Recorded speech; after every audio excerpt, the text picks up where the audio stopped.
സദ്യ കഴിക്കാൻ ഇല ഇട്ടു, നാരങ്ങ വച്ചു.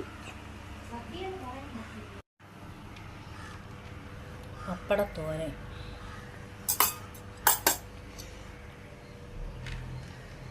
പയറ് കറി, അവിയൽ,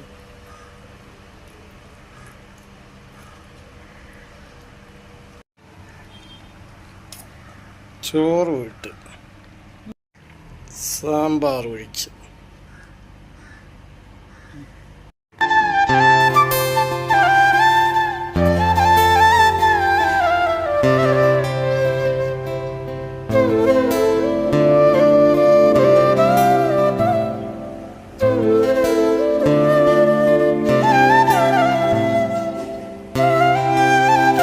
വീഡിയോയിലേക്ക് എല്ലാവർക്കും സ്വാഗതം. ഇന്ന് അച്ഛൻ മരിച്ചിട്ട് 7 വർഷം നാളെ എടുത്തതാണ്. അപ്പോൾ ഇന്ന് ഒരിക്കലും ഊണാണ്. അപ്പോൾ അത് കഴിക്കാനുള്ള ഇതാണ്. ഒരിക്കലും ഊണായതുകൊണ്ട് നമുക്ക് ഒരിക്കലും ഊണ് കഴിക്കാം.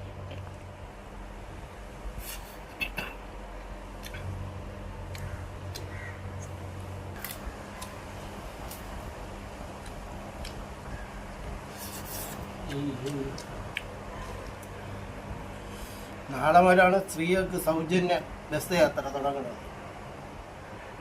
അതുകൊണ്ട് ഇപ്പം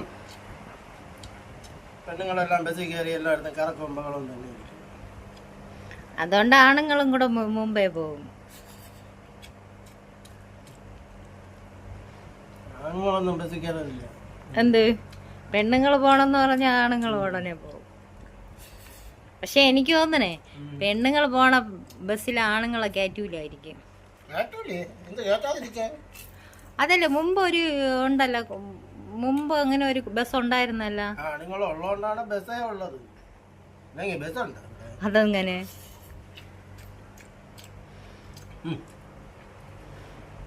അത് വേറെ എന്തിനോ നിങ്ങൾ പറയാനുണ്ട്.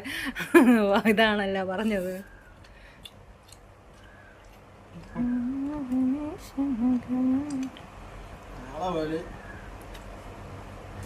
പ്രൈവറ്റ് ബസ്സുകാരന്മാരാ വയറ്റിലെത്തി. അതിന് എല്ലാ ബസ്സും സൗജന്യം അല്ലല്ല.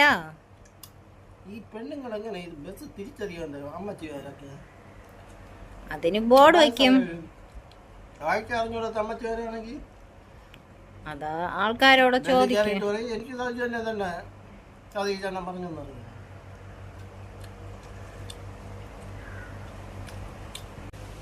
അപ്പം രാവിലെ 8 മണി 9 മണിക്ക് എന്തിനാണ് തുടങ്ങുന്നത്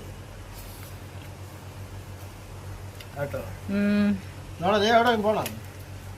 ബലിയിടാൻ പോണല്ല. നിങ്ങൾ വണ്ടി വാ, ഞാൻ ബസ്സിൽ വരാം. 9 മണിക്ക് ഇന്ന് ഫ്രീ. ഓ അത് ശരി. അപ്പൊ അല്ല, തിരിച്ചു വരുമ്പോ എനിക്ക് ബസ്സിൽ കയറാം.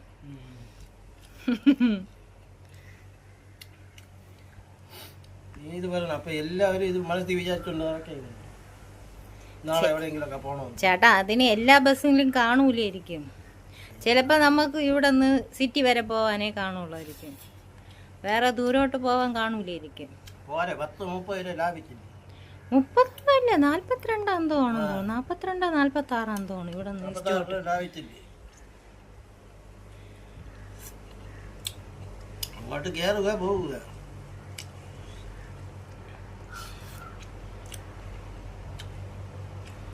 ഇനി പെണ്ണുങ്ങൾ വഴക്കുണ്ടാക്കി അപ്പൊ തന്നെ പക്കളയും കേട്ട്. എന്ത് വീട്ടില് പണ്ട് ബസ് ഫെയർ ഇല്ലാത്തോണ്ടാണ് അവര് പോവാതെ നിന്നത്. ഇനി ബസ്സിന് പൈസ കൊടുക്കണ്ടല്ലോ. അപ്പൊ അവര് അപ്പം തന്നെ പെട്ടി എടുത്തോണ്ടങ്ങ് പോകും. എന്റെ വീട്ടിൽ പോകണം തുടങ്ങി. അതെ തന്നെ, ആണുങ്ങൾക്ക് ഒരു പാഠമായി. ഇനി സൂക്ഷിച്ചും കണ്ടുമൊക്കെ വർത്താനങ്ങൾ പറയണം. നിങ്ങളുടെ സഹായം ഇല്ലാതെയും ജീവിക്കാം.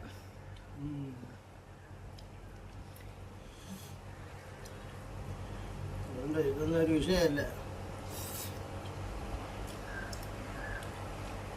ഇത് കേരളത്തിൽ കൊണ്ടുവരണം അല്ലേ? എന്തേ ജയിലിൽ കിടക്കണമാർക്ക് കഞ്ഞിയും പയറും കൊടുത്തിട്ട് സ്കൂൾ പിള്ളേർക്ക് നല്ല ആഹാരം കൊടുക്കണം.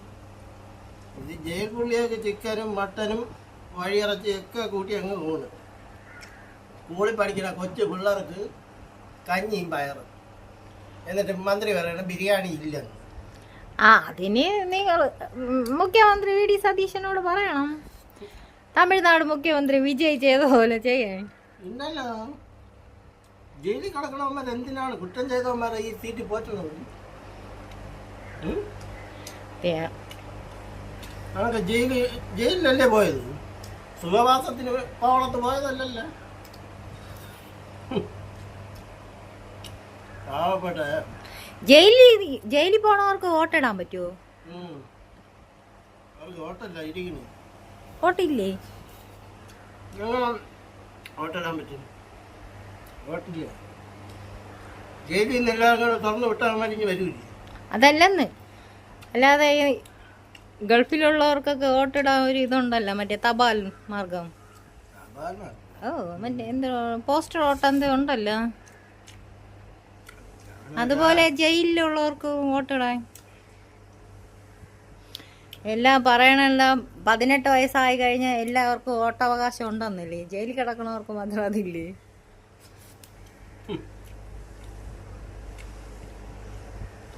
എന്നിട്ടാണ് ജയിലിൽ നിന്നെല്ലാം കൂടി വോട്ടിടഞ്ഞു വരാൻ.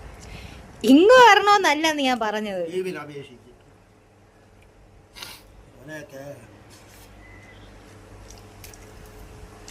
ജയിലില് ജോലി ഉണ്ടല്ലോ, ചപ്പാത്തിയൊക്കെ ഉണ്ടാക്കാം, ചിക്കൻ കറി ചപ്പാത്തിയൊക്കെ.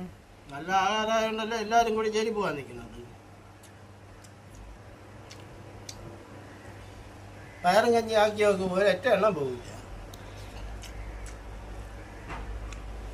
ഇത് ഇറച്ചി മീനും ഒക്കെ ഉണ്ട്. ഇനി അവർക്ക് വൈകുന്നേരം ഒരു ഗ്യാസിയും കൂടി വെച്ച് കൊടുത്താൽ കിടക്കാൻ. അതൊക്കെ കാണുമായിരിക്കും, അല്ലെങ്കിൽ പിന്നെ കുറ്റകൃത്യം കൂടണ എങ്ങനെ?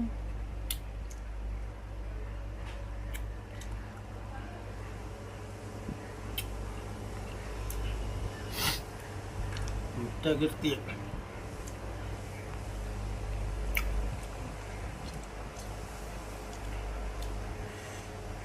ജയിലിൽ പട്ടിണി കിട്ടാല് യുവന്മാര് പഠിക്കുക. ആ തിരുവല്ലത്തെ കുളത്തിനെ ശരിയാക്കിയാന്തോ മറ്റേ രാജീവ് ചന്ദ്രശേഖരൊക്കെ പോയി നോക്കിയ ഒരു വീഡിയോ കിടക്കണുണ്ട്.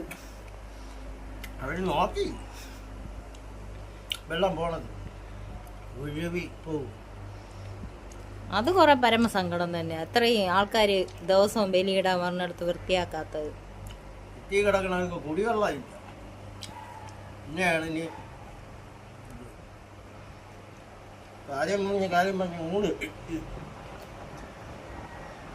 ഇന്ന് വേറെ ആഹാരമൊന്നുമില്ല, ഈ ഒരൊറ്റ ഊണ് തന്നെ.